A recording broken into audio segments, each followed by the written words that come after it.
Hello, I am Mary Elizabeth. Growing up, my sister was diagnosed with a severe learning disability. It was so bad that when she was 4 years old, we were told that she might never be able to talk.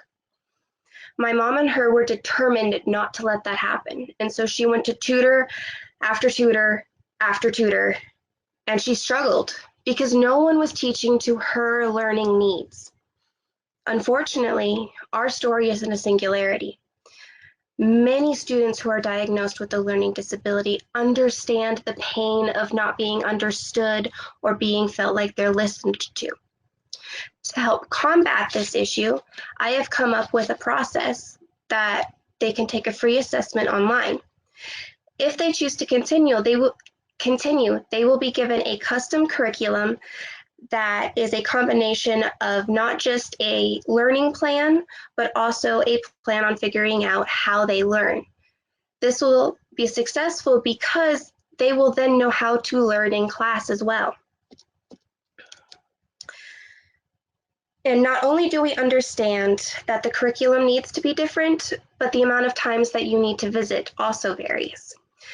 With this in mind, we have a few different services that we offer that range anywhere from 38 to 60% profit.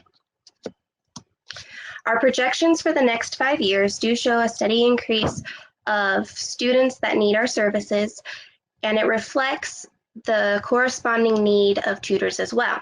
We have also put aside a lot of upfront costs to start our business and a small portion that will go to scholarships for students in need as well. We will be able to compete in the market because we offer a progress monitored custom curriculum that is interest-based, delivered via one-on-one interactions, and goes around the learning disability of the student. This will allow our tutors to make sure that our students will be able to continue the learning even after graduating our program. This will be very good for our parents because they understand that these students need this individuality and the lifelong benefits from our program. I've already had 10 people reach out to me in interest of this program, and we'll be able to reach even more people through in-person contact, in school-based events, through an online presence, be it website, Facebook groups, a blog, or videos, and through being recommended through school districts. By investing in my company, we will be able to start an online presence quickly and efficiently, and do background checks to make sure that all of our students are safe while in our program. And by creating a brand that will let the parents know that we put our students first and let them feel like they have a voice and that it's being listened to. My team is uniquely qualified to do this because we have decades of combined experience in special education and small business ownership, as well as a lot of firsthand experience dealing with learning disabilities. I am proud to say that even though my sister still struggles from her learning disability today, I saw her give her 8th grade promotion speech, and she will be going to Central College on scholarship this fall. I want to have this program to make sure that other students have that success story just like my sister. Thank you.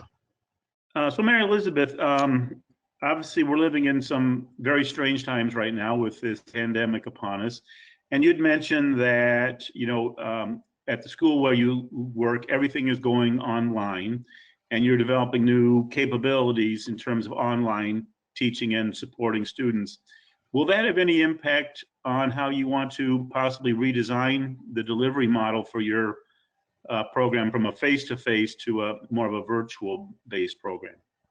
Since the pandemic, I have put a lot of thought into moving it to an online interaction between the tutor and the student, and I'm not opposed to making it an online thing while still offering the option of having it in your house or at a Starbucks face-to-face.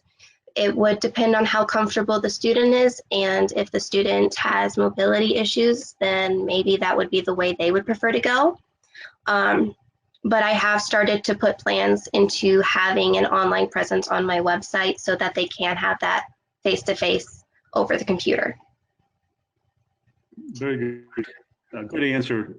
Second question I have revolves around how you will scale this, and in particular, how you will ensure that the tutors that you bring on board are well trained, follow your procedures, and can deliver, the quality and service that you do.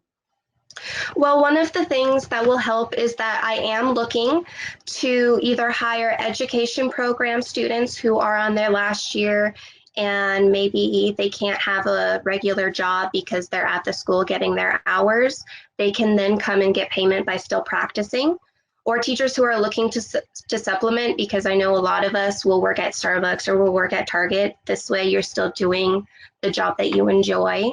And retired teachers who will usually substitute. Maybe they'll want to help tutor instead. This means that they all know the process of teaching and they'll have gone through most of the training. And with the curriculum that I have, they'll be able to easily do it. So they'll understand, and it'll be very easy for them to pick up my training and for them to continue following FERPA and other teaching standards. Very, very good. One last question before we Pat. What do you see as the biggest challenge you're going to face in launching this business? The biggest challenge that I feel I'll have in this business is a lot of it is there's a lot of process to start first, because I do have some basic curriculums, but I haven't broken all of them down into the different learning styles yet. I'm waiting to get the program started with those 10 people. And that's going to be the most challenging part, is getting those 10 out real quickly when they're the first prototype basically of the program. Yeah, that makes sense. Okay. Thank you. Thank you. Mary Elizabeth, there's a lot to learn in business. How do you see juggling school, a part-time job or full-time other job, working on the curriculum? How are you going to juggle all that and make sure that you're able to not make mistakes with your business that could hurt your reputation? So just from a business aspect, not talking about the curriculum right now, I do have 2 people who have had small businesses. One is my mother. She's had a business for 23 years while my dad was going to school and while I was a baby. So she knows how to kind of juggle things, and she has agreed to not be a business partner exactly, but to be someone who is there and answers all the questions and does some of the stuff that I'm still learning how to do. And then my mentor, Gabriella, has already said, texted me several times, what do you need me to do? What questions do you have? So she's a very good support. And on the curriculum side now, my father's a teacher and I have a really good mentor in Heather Merrill. And both of them have helped me create the curriculum, and they double check it and they say, yes, this makes sense. They're like, ooh, I'll use that sometimes. So they're a big support.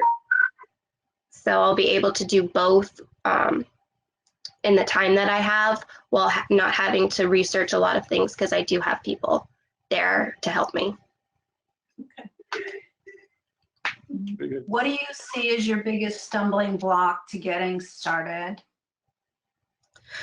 My biggest stumbling block right now is I'm not 100% sure which way I want to proceed, because I have very limited funds and I'm trying to figure out what would be the best way to use them right now. And then after that, once I figure all of that out, I'm not a very tech savvy person. So figuring out how to use the website and how to do that is going to be a little bit of a hurdle for me to jump. but I do have help there, so I'm not too worried. But that would be my biggest struggle.